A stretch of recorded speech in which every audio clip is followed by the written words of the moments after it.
Hello बच्चों, आइए इस वीडियो में हम श्लेष अलंकार का अध्ययन करते हैं। देखेंगे श्लेष अलंकार ये शब्दालंकार का तीसरा भेद है। सबसे पहले हम लोग पढ़े थे अनुप्रास, फिर दूसरा यमक, फिर तीसरा श्लेष अलंकार है। श्लेष जो शब्द है ये श्लिष धातु से निर्मित है। कौन से धातु से? श्लिष धातु से निर्मित है। श्लिष धातु है, क्या है? धातु मतलब क्रिया होता है, हिंदी में क्रिया कहते हैं, याद रखिएगा। वर्ब इंग्लिश में कहते हैं। तो श्लिष धातु से निर्मित है, जिसका अर्थ है चिपका हुआ। इसका अर्थ क्या है? चिपका हुआ। देखिए इसमें क्या होता है कि कोई शब्द है जो एक ही बार प्रयुक्त होता है काव्य पंक्ति में, लेकिन जब उसका हम अर्थ निकालते हैं तो कई अर्थ निकलता है उसका। अर्थात उस एक शब्द में कई अर्थ चिपके हुए होते हैं। एक शब्द में कई अर्थ चिपके हुए होते हैं तो उसे हम क्या कहते हैं? श्लेष अलंकार कहते हैं। वहाँ पे श्लेष अलंकार होता है। जैसे हम लोग एक उदाहरण देख के हम समझ लेंगे। चरण धरत चिंता करत चितवत चारी हूँ, और चरण धरत चिंता करत चितवत चारी हूँ, और सुबरन को खोजत फिरत कवि व्यभिचारी चोर। सुबरन को खोजत फिरत कवि व्यभिचारी चोर। तो इसमें दूसरी पंक्ति जो देखिएगा, इसमें सुबरन आया है, सुबरन, और यहाँ पे तीन शब्द है, कवि, व्यभिचारी और चोर। तो देखेंगे जो सुबरन है इसका तीन अर्थ होगा। इसका तीन अर्थ होगा। कवि के लिए अलग, व्यभिचारी के लिए अलग, चोर के लिए अलग। देखिए सुबरन, सुबरन का अर्थ क्या क्या होगा? कवि के अगर संदर्भ में कहेंगे, कवि के लिए अगर हम कहेंगे, कवि के संदर्भ में सुबरन का एक अर्थ होगा स्वर्ण।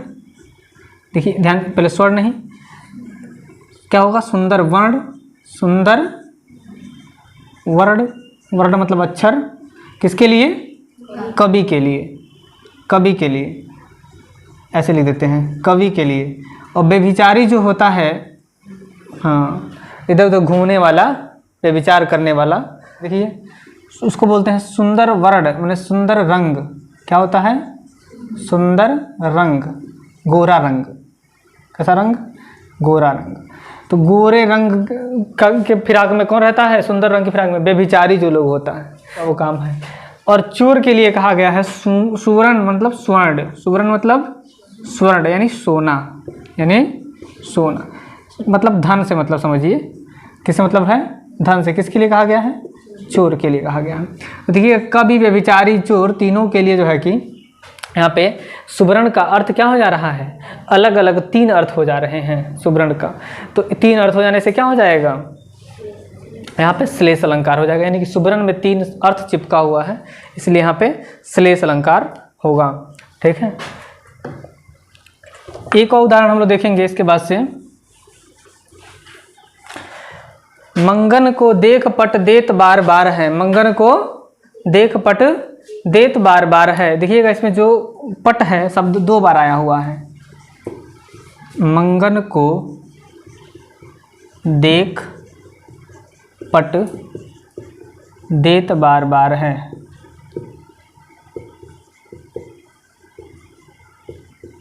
मंगन को देख पट देत बार बार है। देखिएगा यहाँ पे ध्यान दीजिएगा। मंगन माने मांगने वाले, मांगने वाले को देख करके एक ऐसे भी व्यक्ति हैं जो क्या कर दे रहा है? पट माने झरोखा, किवाड़, फाटक। ठीक है, तो एक पट का अर्थ हो जाएगा दरवाज़ा। क्या हो जाएगा? दरवाज़ा। दरवाजे को बार बार बंद कर दे रहा है, जो नहीं देना चाहता है मंगन को कुछ भिक्षा में। और दूसरा ये है कि पट माने वस्त्र। पट मतलब दूसरा अर्थ निकालिएगा तो इसका वस्त्र निकल जाएगा, कि वस्त्र दे रहा है। क्या रहा है? दान में वस्त्र दे रहा है। तो दो अर्थ निकलने के कारण क्या हो जाएगा? यहाँ पे श्लेष अलंकार हो जाएगा। ठीक है, इसी तरह से जो है कि अब देखिएगा, प्रियतमे बतला दो लाल मेरा कहाँ है। प्रियतमे बतला दो लाल मेरा कहाँ है। तो देखिएगा यहाँ पे जो लाल शब्द है उसके दो अर्थ हैं। कितने अर्थ हैं? एक लाल का अर्थ है अंगूठी, अंगूठी खोज रहे हैं, पूछ रहे हैं कि मेरा अंगूठी कहाँ है बताओ। और दूसरा है कि बेटा, पुत्र, कि मेरा पुत्र कहाँ है बतलाओ। ठीक है, तो एक लाल के क्या हो जाएंगे? दो अर्थ होने से यहाँ पे श्लेष अलंकार हो जाएगा। इसी तरह से एक और है, रहीम जी की जो पंक्ति है कि जो रहीम गति दीप की, जो रहीम गति दीप की, कूल कपूत गति सोई। मतलब जो जो हालात होते हैं किसके, दीपक के, वही हाल खानदान में जो कुपुत्र होता है उसका होता है। जैसे दूसरे लाइन में कह रहे हैं कि बारे उजियारे करें, बारे उजियारे करें, बढ़े अंधेरों होई। मतलब जब जलता है ना तो एक बार देखिएगा खूब लाइट करता है। दीपक अब जब जलाते हैं पहली बार में ना, तो खूब तेज लाइट करेगा, फिर धीरे धीरे धीरे धीरे कम पड़ जाएगा उसका।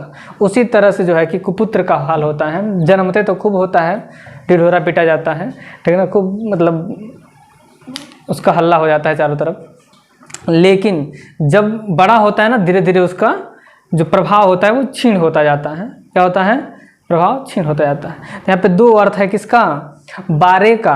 बारे का अर्थ दो अर्थ है। बारे मतलब एक अर्थ हो जाएगा आपका क्या, जलना, और एक हो सकता है जन्म लेना, उत्पन्न होना, या बचपन का। एक अर्थ हो जाएगा बचपन और एक अर्थ हो जाएगा जलना। बारे का दो अर्थ हो जाएगा। और इसी तरह से देखिएगा जो बढ़ना है, बढ़े अंधेरों हो, बढ़ने का भी दो अर्थ। बढ़ने का एक अर्थ हो जाएगा क्या, बुझना, और एक अर्थ क्या हो जाएगा, बड़ा होना। बढ़ने का एक अर्थ क्या हो जाएगा,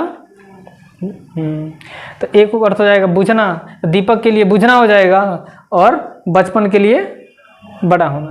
मतलब बड़े होने पे, बचपन में तो खूब सब लोग बहुत पसंद करते हैं उसको, लेकिन बड़ा होता है तो क्या होता है, कोई नहीं पसंद करता। श्लेष आपने समझ लिया। देखिएगा श्लेष के दो भेद हैं। श्लेष के कितने भेद हैं, दो भेद हैं। पहला है अभंग पद श्लेष और दूसरा है सभंग पद श्लेष। अभंग का मतलब समझ लीजिएगा कि बिना भंग किए, अ माने बिना, अ माने बिना, भंग माने टुकड़ा, भंग में टुकड़ा। तो बिना टुकड़े किए, बिना टुकड़े किए ही जहाँ पे हम क्या करते हैं, श्लेष निकाल देते हैं, अर्थ निकाल देते हैं, कई अर्थ निकल जाता है शब्द का, वहाँ पे क्या होता है, अभंग पद श्लेष होता है। जैसे यहाँ पे देखिएगा पानी शब्द है, पानी शब्द का तीन अर्थ है। पानी शब्द का कितना अर्थ है, तीन अर्थ। और देखिएगा मोती के लिए, मोती के लिए चमक, मोती के लिए चमक, मनुष्य के लिए प्रतिष्ठा, मनुष्य के लिए प्रतिष्ठा, मर्यादा, इज्जत, सम्मान, ठीक है। हाँ, चूने के लिए जल, चूने के लिए तो जल ही है, ठीक है। कि रहीम कबीर जी कह रहे हैं कि पानी रखिए, बिना पानी के सब क्या होता है, सूना होता है। क्योंकि बिना पानी के मोती चमकता है कब, जब उसे पानी चढ़ाते हैं तब, ठीक है। और मनुष्य कि जब पानी हम रखते हैं, मैंने इज्जत रखते हैं, तो उसकी प्रतिष्ठा रखते हैं, तो मनुष्य का जो है कि क्या होता है, मनुष्यता गिना जाता है, ठीक है ना, बढ़ता है। और चूने में जब पानी रखते हैं तो अपना रंग छोड़ता है। तो इस तरह से हम कह सकते हैं कि पानी शब्द, देखिए पानी शब्द का हमने कोई टुकड़ा नहीं किया, कोई संधि विच्छेद नहीं किया, ठीक है ना, लेकिन इसके कितने अर्थ हो गए, तीन अर्थ निकल गए, चमक, प्रतिष्ठा और जल। लेकिन जब दूसरा भेद की बात करेंगे, सभंग माने भंग करने के बाद ही इसका अर्थ निकलेगा।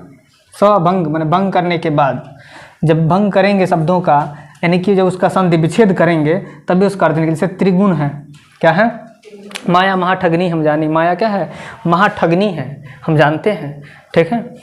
और ये क्या होता है, त्रिगुण फांस लिए करडोल है। त्रिगुण माने तीन गुण, त्रिगुण, त्रिगुण। देखिए जब इसका संधि विच्छेद करें तो क्या हो रहा है, त्रिगुण, कौन कौन गुण, सत्व रजतम, हाँ, सत्व रजस तमस, ये तीन गुण है, त्रिगुण है, सत्व रजतम, ठीक है। ये तीनों अवगुणों को लेके क्या करती है, ये त्रिगुणों को लेकर के ये डोलती है, चलती है। डोलना मतलब चलना, ठीक है। इसी में लोगों को उलझाए रहती है और मधुर वाणी में बात करती है। तो ये मतलब कहने का तात्पर्य है कि माया क्या है, माया को ठगनी क्यों बताया गया है, क्योंकि इसमें जो पड़ जाता है, इसी चक्कर में रह जाता है, सांसारिक मोह माया में पड़ करके अपने प्राण को गंवा देता है। लेकिन हमको उसके अर्थ से मतलब नहीं है, हमको अर्थ किससे मतलब है। देखिए यहाँ पे त्रिगुण, त्रिगुण का जब हम विच्छेद कर रहे हैं ना, तब इसका अर्थ अलग निकल रहा है, त्रिगुण निकल रहा है, त्रिगुण। और जब त्रिगुण करिएगा ना तो तीन गुण, तीन गुण यानी कि तीन रस्सी, तीन गुण, गुण माने रस्सी भी होता है, याद रखिएगा। अर्थात इसका क्या अर्थ हो जाएगा, तीन रस्सी, क्या हो जाएगा, तीन रस्सी। यानी ऐसा जो है कि रस्सी जो तीन धागों से बना हो रस्सी, ठीक है। तो तीन धागों वाली रस्सी को लेकर क्या कर रहा है, डोल रहा है, डोल रही है कौन, माया जो है। तीन धागों वाली रस्सी को लेकर के डोल रही है, माया ठगनी है, महाठगनी है, ठीक है। तो यहाँ पे दो अर्थ निकल रहा है, क्या करने के बाद से, भंग करने के बाद से, क्या करने के बाद से, इसको हम लोग भंग कर रहे हैं, टुकड़ा कर रहे हैं, तब देखिए यहाँ पे 3 गुण, जब 3 गुण किए हैं अलग अलग, त्रिगुण, तब 3 रस्सी निकल गया। त्रिगुण जब किया है तो सत्व रजस तमस निकल गया है। यहाँ पे सभंग पद श्लेष हो जाएगा, और यहाँ बिना भंग किए निकल गया है तो अभंग पद श्लेष हो जाएगा। तो आई होप आपने समझ लिया होगा। आगे जो है अगला भेद है वक्रोक्ति अलंकार, नेक्स्ट वीडियो में पढ़ेंगे हम लोग। दैट्स ऑल, थैंक यू, जय।